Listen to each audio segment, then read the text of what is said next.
Banish all their fears. Not just some of them, all of them. Not just most of them. Oh, we just can't seem to get things tilted right. That's a little better. Okay, so this is designed by David Fox and Ben Hull. I don't remember what else David Fox did. Ben Hull did the Musket and Pike series.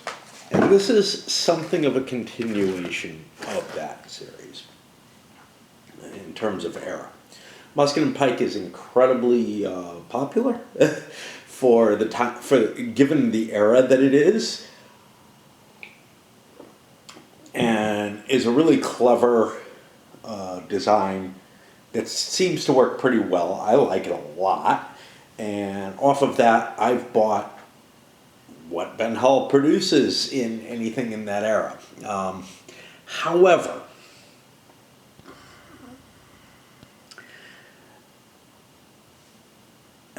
he did a sort of an operational game set in the same era, Won by the Sword. That was meant to be a system, I think.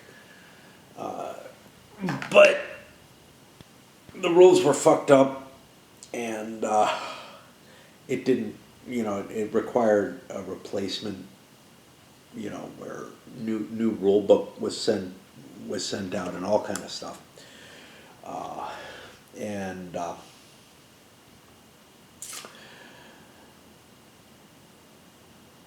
was not well received in general.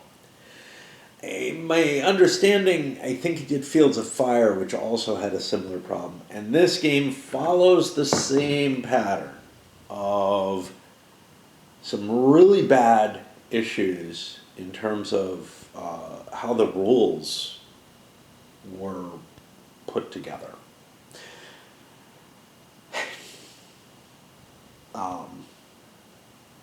We'll get to it. All right. This is a period that I am enchanted by, and that no games existed prior to this that I'm aware of that did anything like a decent attempt at. Richard Berg did Great Battles, Great Leaders, and it was basically 2 boxed sets, each with 2 games in them. I picked those up. They were inadequate for my tastes. Felt a little too simplistic in some ways, and didn't really give a great feel for linear warfare. They also felt a little dull, but that simplistic games tend to do that to me.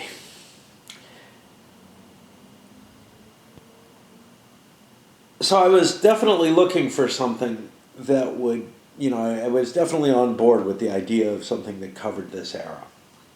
And obviously I P500'd it, got this first edition, and it has its problems. Let's start with components. So, the game comes with a couple of, 4 actually, two of each of these, 2 sets of player aids, which are 2 sheets each. One covers the combat tables on it, and one covers the command rules, and then some additional rules for how well, not really rules, reminders for how you move and change command situations and such not. All fine and good. I've seen some people claim that the command and movement table, this little reminder sheet here, is sufficient, that the player aids are sufficient. You never need to look at the rules again. You read them once, and then this gives you everything you need. It gives you some stuff you really want. It does not give you all the information you need. But then again, neither do the rules. But there's definitely more in the rules, and most of what's in here, the only thing I ever needed a reminder of was these little patterns here. Everything else that was in here was stuff I could remember. The stuff I couldn't remember are the little edge case pieces that often you have to kind of decipher the rules and try to come up with a best interpretation of them. Would be very helpful if those interpretations were there. You also have a little time record type sheet. It's more complicated than most, sheets in terms of how it tracks time. It's got a phase indicator on it. It's certainly a lot of, it's a whole piece of cardstock for, what's often slithered into something else, but no problem, whatever. A double-sided map that covers the two battles that this game covers. Nearwinden on this side, and the big B of Blenheim over here. Now the Blenheim map at the very least had to be distorted. And some of that was an attempt to get around certain problems that could happen with the hex grid. I saw an argument put forward by someone that claimed if they hadn't tried to limit it to a one-map game, they could have solved that problem and they wouldn't have had to distort the actual terrain. I don't know if that's true or not. What I do know is that there would be other ways of getting around the terrain distortion. Some of the systems in the game end up causing the possibility of like a step ladder type setup being really problematic. There are ways you could get around that I think are too cumbersome to use, but I went into them in I think the last video for Nearwinden and the first video for Blenheim. I went into discussing them. I think they could work, but they would be a pain in the royal ass to use. Not that there are any royals in this battle. The innovative thing in this game is this little shucker. For each of the battles, the map divides the board into wings by these little red lines going across. And each of those wings is represented on here as a separate command. And you have them named here. You have the size of the frontage of the wing listed here. And you have 3 different layers that each army has: the front, the support line, and the reserve line. And this is meant to keep units in some sort of organizational hierarchy that they would legitimately use during linear warfare. And there's a whole system in place to handle transferring units from one line to another within a particular wing, or from one wing to another, or from one place to another within a particular wing and line. Those all seem perfectly reasonable, and in fact that's the big innovation, or the biggest innovation in this particular system is the concept. So the armies had gotten so large at the time that this game represents that you could no longer have a personal commander like a Gustavus Adolphus or whatever commanding all the units on the field very effectively. So what was done was the forces were very meticulously given positions to be in, and relative to one another. And in order to maintain the structure of the army as it's moving, on the battlefield itself, they would have to maintain that relative positioning. And so to change that relative positioning, you have to undergo certain mechanisms to move a unit. And each wing command has one commander in it who has a rating that allows him to modify his die roll, and he makes a die roll to try to shift a single unit per turn. It's pretty clever. It seems to mostly work. There are a few circumstances where it breaks down a little bit. And then there's circumstances which aren't really within the scope of the game that I chose to play out in Nearwinden, where I had attempted an orderly withdrawal, and I wanted to see what a pursuit would look like in the case of that. The game is not designed to cover that, so I had to kind of on the fly come up with rules to allow that to work. Nothing against the game on there.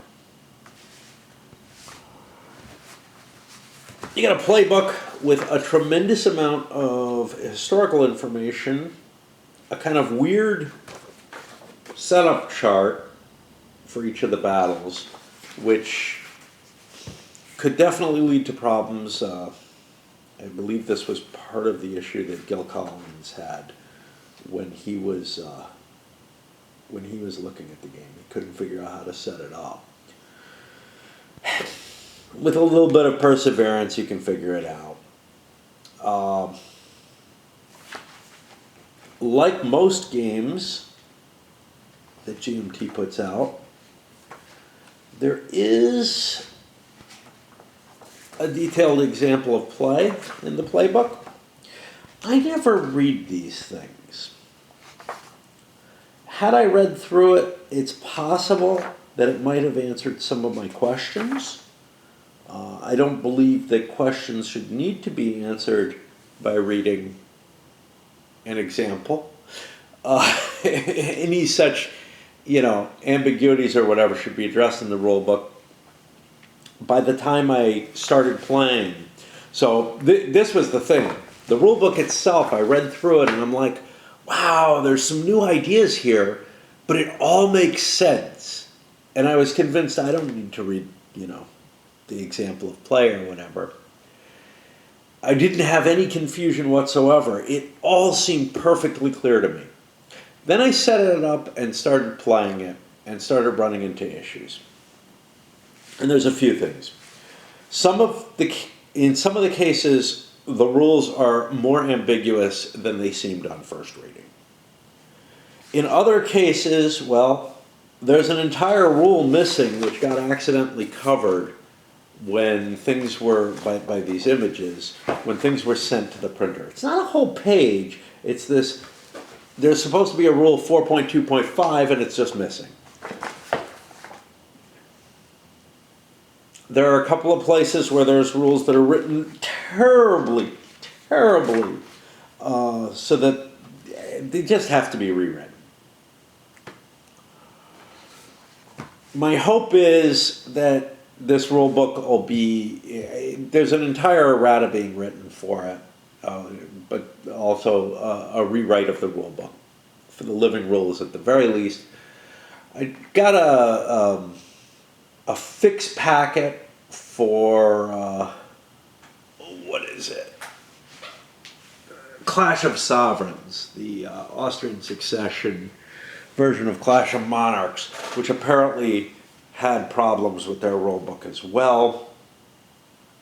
So I have some hope, which I may have expressed real worries that we wouldn't see anything like it.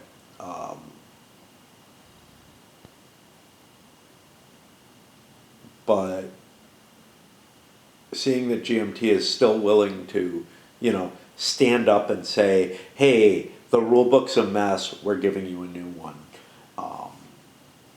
These cards are a mess, we're giving you new ones, whatever. That's still a big deal, right? And I had thought they had stopped doing that when they started putting out their little counter sheets each year that you have to buy. But yeah, the rules have some significant issues with them, and they also don't really explain everything well. There's another problem within the rules that I think goes beyond that, though, is that there's things within the system that the rigid rule set is going to cause situations to arise that are hard to believe, or that just don't conform with at least my understanding of what linear warfare should look like. I was able to make some small changes to address some of the issues, but there's some of the issues it's a matter of, I think you could fix it with on-the-fly decisions to suspend a rule, change a rule, whatever, based on the circumstances, which works okay if you're playing the game solo. It does not work very well if you're trying to play a competitive or even just an opposed game. It's just a pain in the ass. Some of those situations, I have a fear, are of a nature that I don't expect them to be able to write rules that can cover them.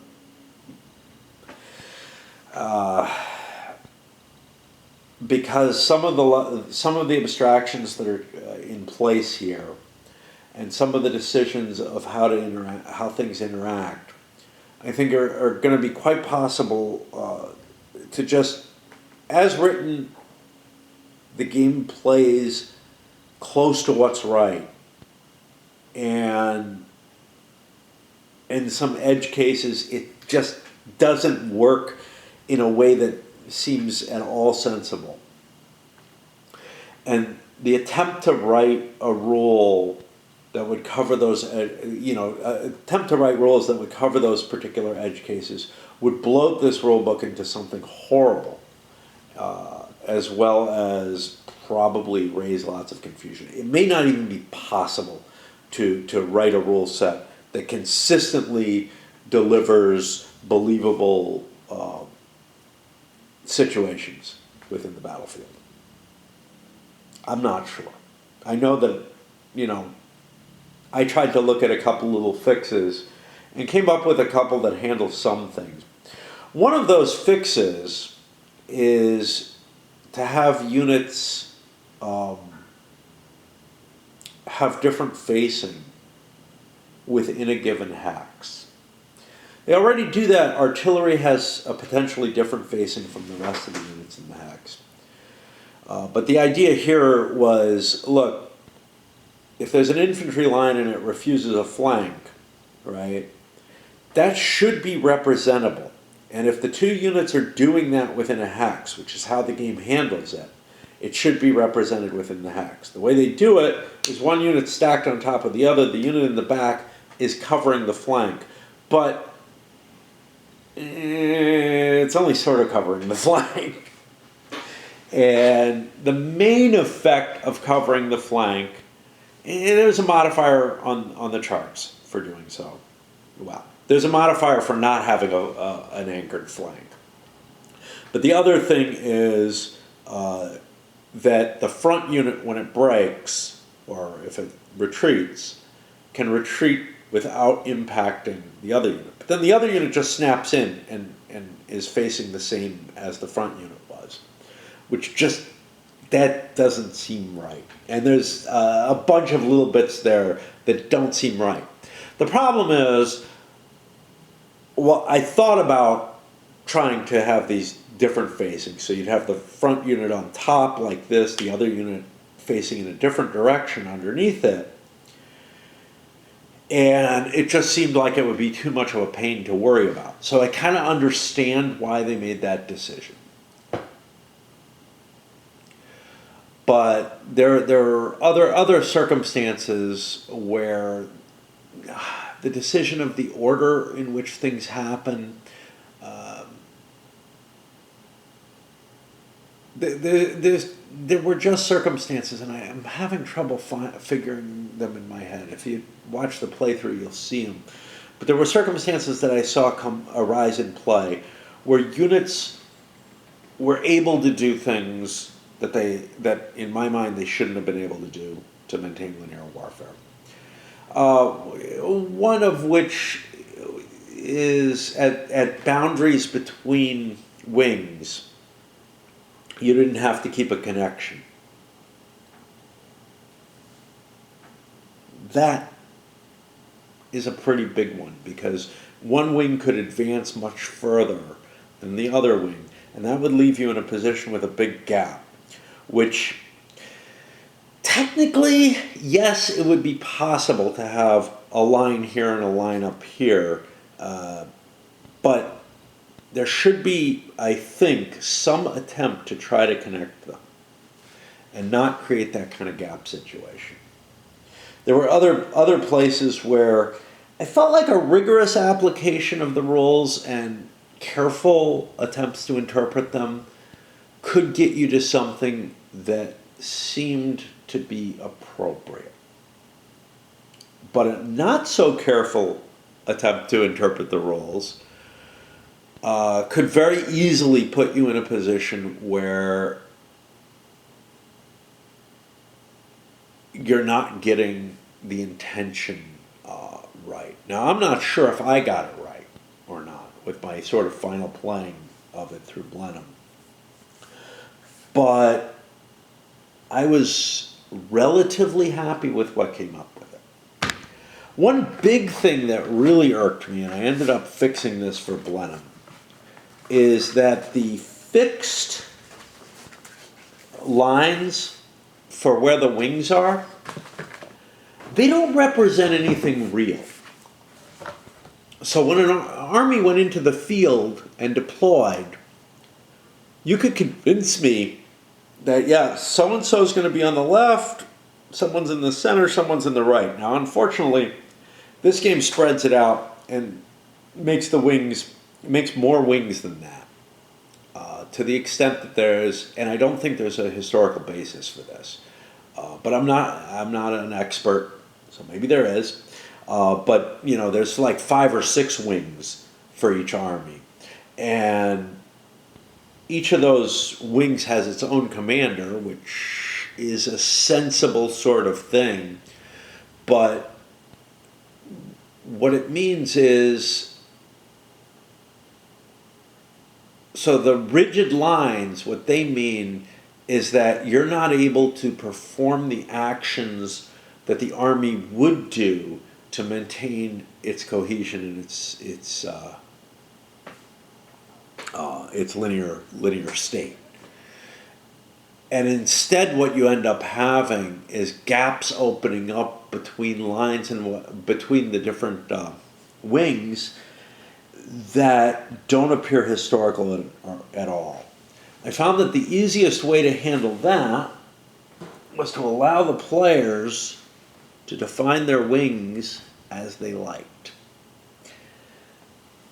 by using a little marker and saying, you know what, I'm going over the line here, and just indicating that.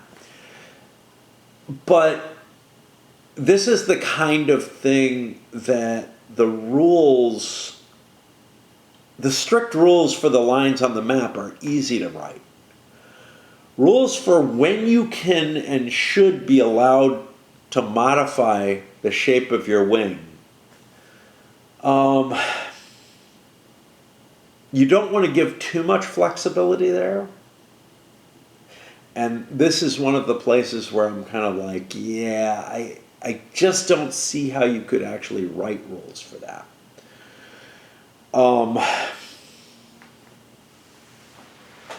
But it's clear that there are situations in which this imaginary line on the map made the army behave in unreasonable ways. In Nearwind, and I played with the imaginary lines as they were, In Blenheim, I got rid of those and allowed myself a little bit more flexibility, quite a bit in some cases, based on how the army is moving, that I felt worked a lot better,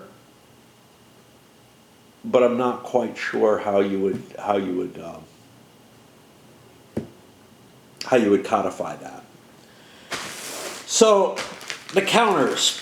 The counters are probably my biggest gripe.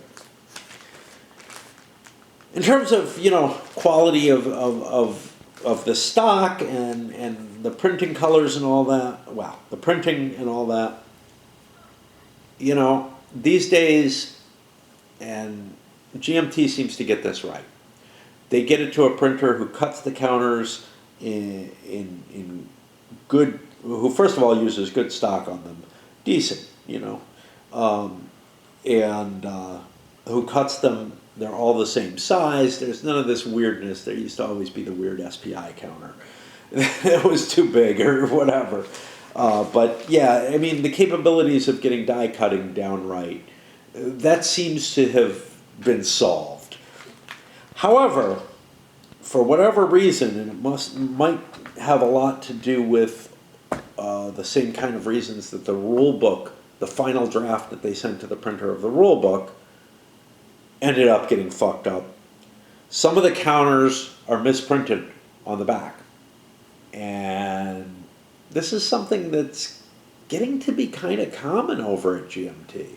I know Border Reavers had this issue. I know that, and yeah, that one they charged you, you had to pay for their counter sheet to get the replacement for it. I know some people are just like, if the counters are fucked up, I don't want to buy the game because there's just no easy way to fix that, right? Fucked up rules, well, you can have living rules or you can write in the margins or whatnot.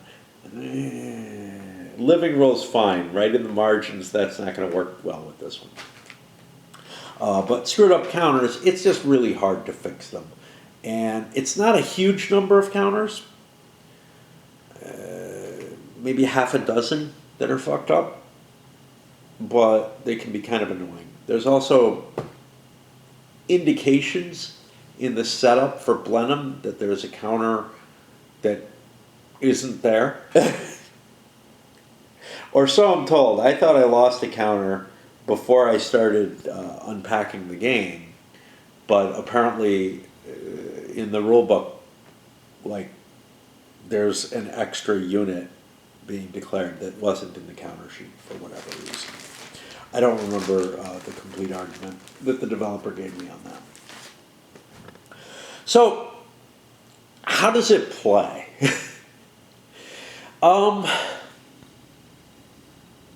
It is not a game where you have a whole hell of a lot of big decisions to make. Now, a lot of tactical battles work out this way, but this one in particular, this system in particular, leaves you with a lot less flexibility in terms of what you can do. You can try to change the orders that a unit has. That's kind of the decision you have. You have a low chance of doing that in a lot of cases. You can try to shift units around on that command display. You have a pretty low chance of succeeding with each attempt of that. The setup is fixed at the beginning of the game. Of course, you could change that, but,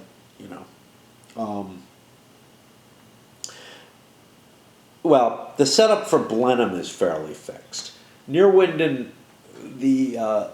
there's not enough documentation to really know where all the units were, so that you have a lot of flexibility in setting that one up. But once you've got your units in line and in position and whatnot, it is very hard to change the strategy that unfolds from that situation. And largely, in Neerwinden, the French march up, they hit prepared Allied defense, and it's a long, static fight. Blenheim was a lot more interesting. you still don't have a lot of control over what your units do. When you're in, first of all, they're deployed on that command sheet, and you have to mirror that command sheet within certain restrictions of the rules and whatnot. But you have to mirror that command sheet for the most part in order, in terms of where units are positioned, not just which wing and which line they're in, but also the order that they're in that wing or line. And that can be, that's relatively restrictive. It's also absolutely proper. Units should not be like willy-nilly marching off to do their own thing or anything along those lines. In fact, the problems that I have with the system is that units sometimes on their own or because of aspects of the rules end up going off and doing their own thing, and it's not necessarily easy to prevent that. In some cases that's good, in some cases it's not so good. So when you look at most tactical games, certainly if you look at musket and pike, you have a lot of individual input into where your units are going to move and what they're going to do. Yeah, you got your orders, and you got to roll to get into a different order set. But once you're in those orders, you largely, like especially move orders, you could reposition your units kind of at will. Same thing goes for Great Battles of History, for the Civil War games that I'm used to, for the Napoleonics games that I'm used to. Largely the player has a lot of freedom to move their units around where they want. And that's where the strategy and the tactics and whatnot come into play in the systems. In this game, in this series, in this system, you don't have that capability. You have some tiny little rooms where you can make some tactical decisions along the edges, but largely you make the decision, is this unit going to try to charge? Is it going to try to dress ranks? Is it going to try to move? But within the positions that are indicated on the command chart, you're very, very restricted as to what you can do.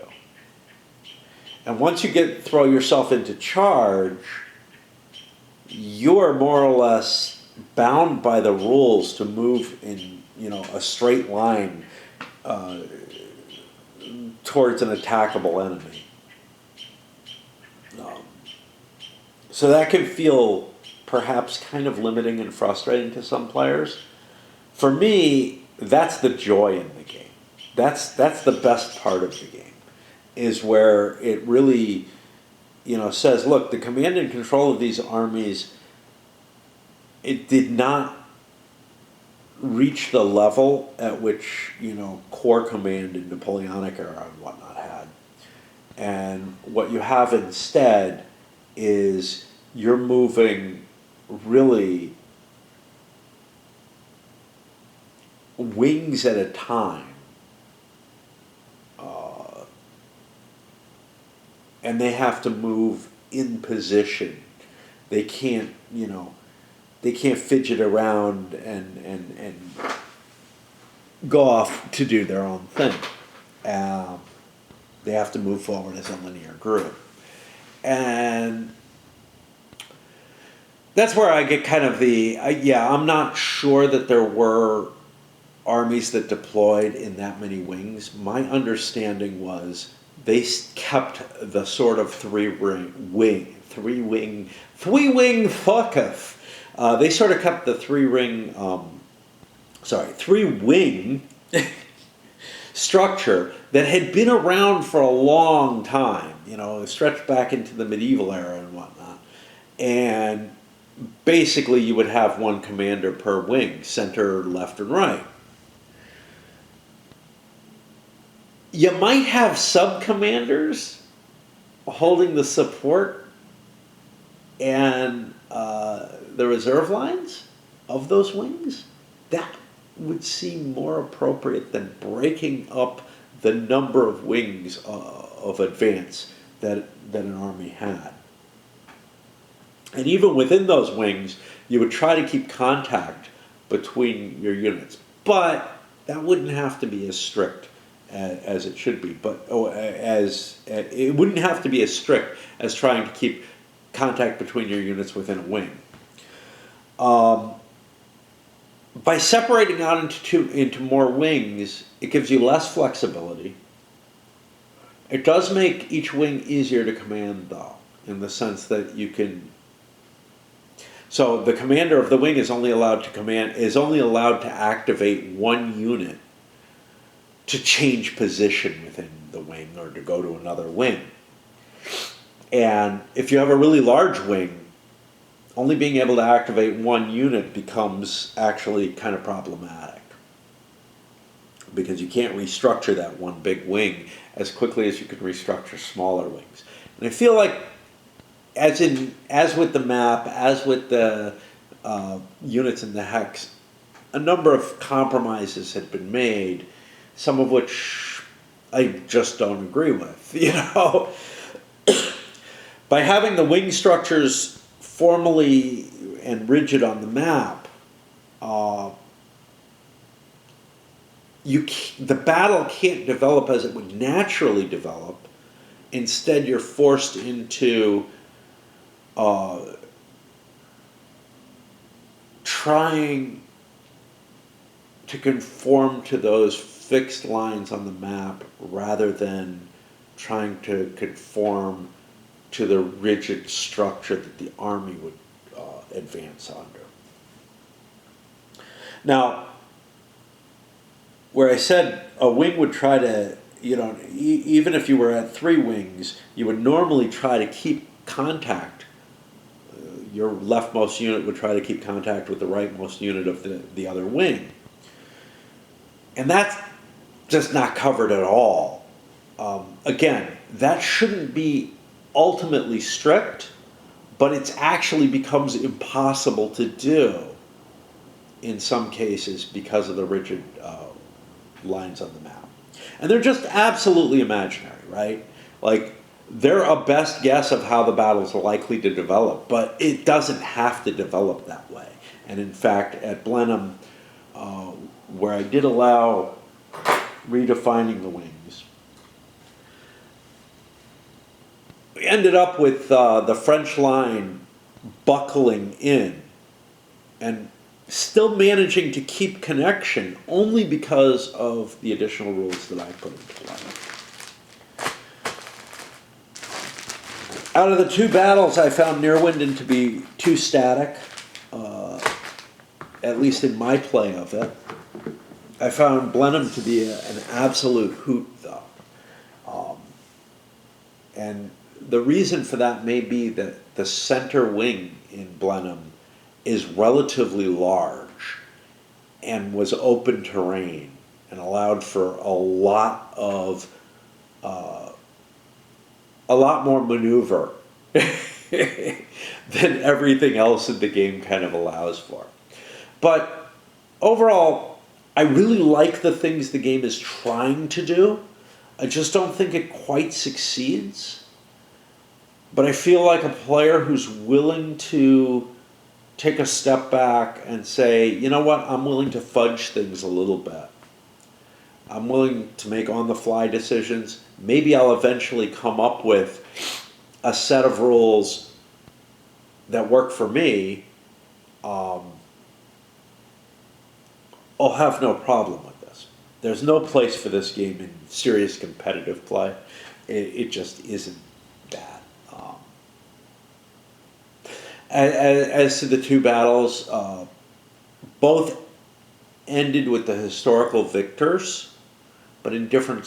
Well, Neerwinden ended up in a very, very historical ending, which was William withdrew from the map. He just doesn't have as many troops as the French do, but and just can't sustain the defenses. Even though he has strong defensive position, he can't sustain the defenses forever. And it became obvious that I couldn't hold. For Blenheim, my French managed to hold the battlefield till the end of the day, but they would have had to withdraw. They would have had to go lick their wounds. Historically, they were broken, which is a much, much worse situation. So we got a historical victory in Neerwinden for the French, an ahistorical victory, kinda, for the French at Blenheim, which is that they did better than they did historically, but honestly, their army was too beaten up to really hold that area, and they would have had to fall back. How do I feel about this? In terms of like, first of all, I wouldn't bother if you're not interested in the era. This is something that musket and pike could be very interesting to people who weren't very familiar or interested in the era. I don't feel like this is going to be terribly intriguing to someone who doesn't at least have a fair amount of interest in playing out battles from this particular era. This is an era of transition. And it's at the early end of a transition to larger armies. Neerwinden especially is. In which you don't have the sort of commander's, capability to order any unit on the field that you do in the musket and pike era. But you also don't have the more robust and mature command structures that you have with, say, corps in the Napoleonic era. It's early in the era because in a lot of ways the wars of Frederick the Great, or the battles of Frederick the Great, should be similar to this.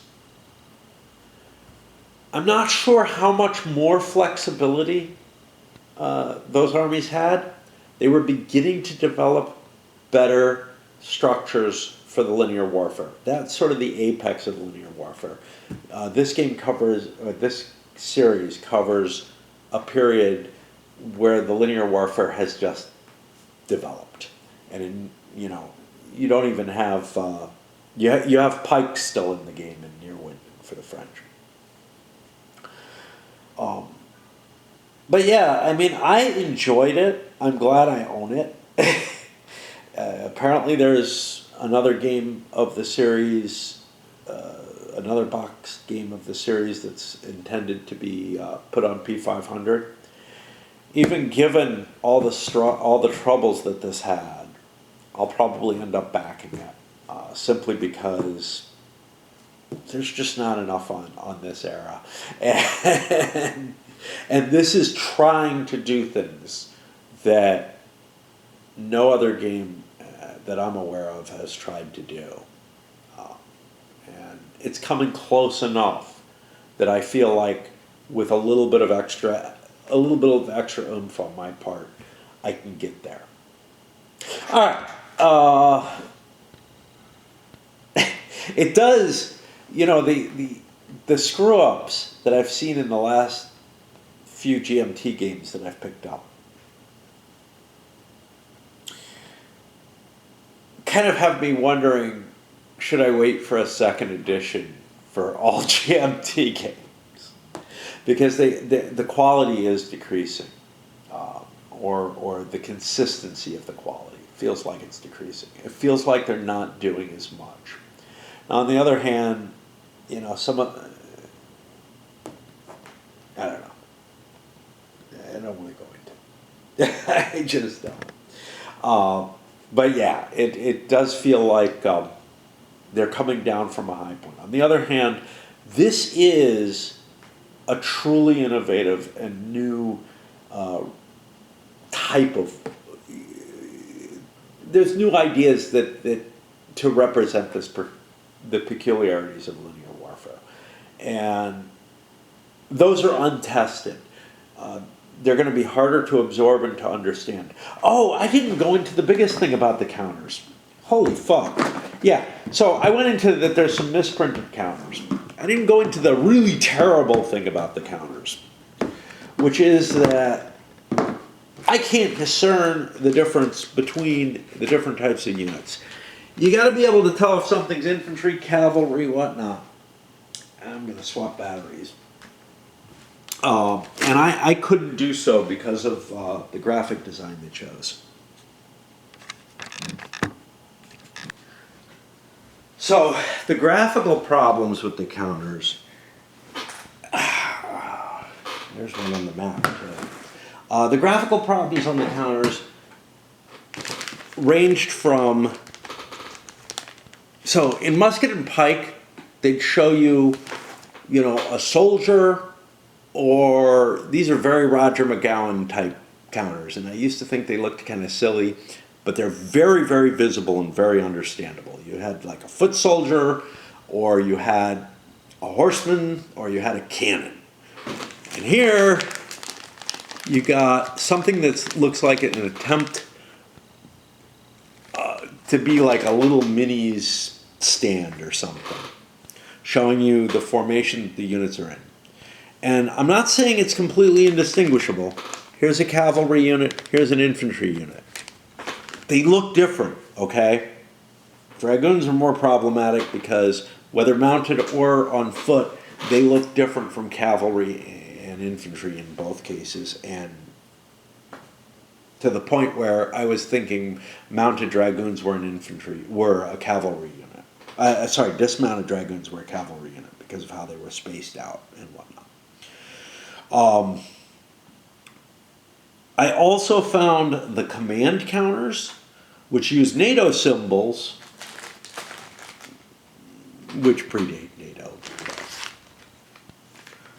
like this, to be very, very difficult to see as well. So I was just finding that the entire graphical aspect of the counter mix was becoming a hindrance. It made me screw up so not being able to read them quickly, not being able to assess what was where, you know, what kind of unit I was looking at, made me screw up a few places in the game itself, some of which were irreparable. And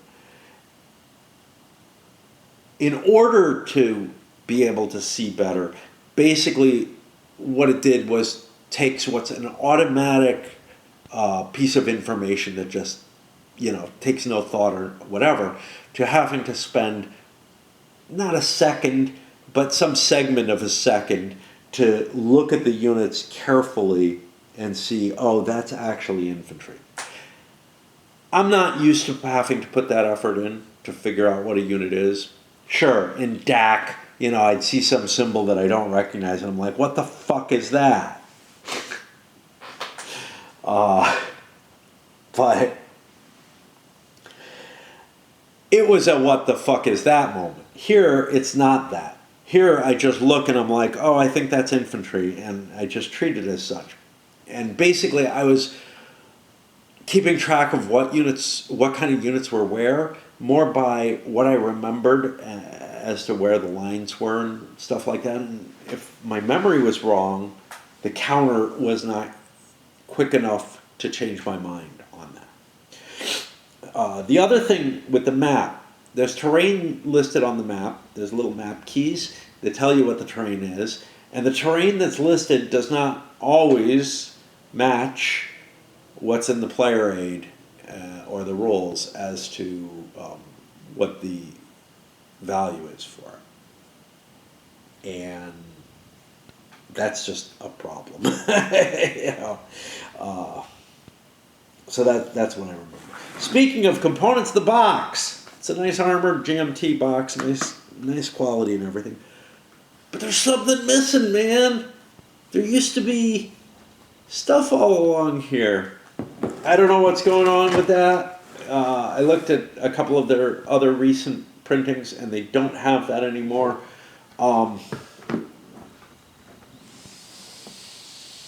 It's not a big deal.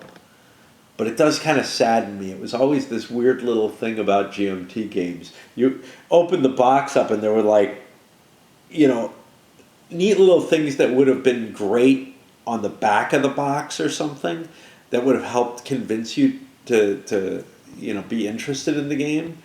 And I just always thought they were cute and wonderful. And apparently, you know, I'm sure came with a cost, not in printing or nor in, you know, extra paper or anything like that, but in the art design for them. You know, they take extra time, they cost extra to do. But it's kind of sad to see them go. And just, I don't know. It was something for me that distinguished GMT games from everything else. All right. Anyway, if you are interested in the era and are willing to put some effort in to trying to make the rules work, because I don't think the rules fixes are going to cover everything. I don't think it's possible. Unless they like double the size of the rule book or something.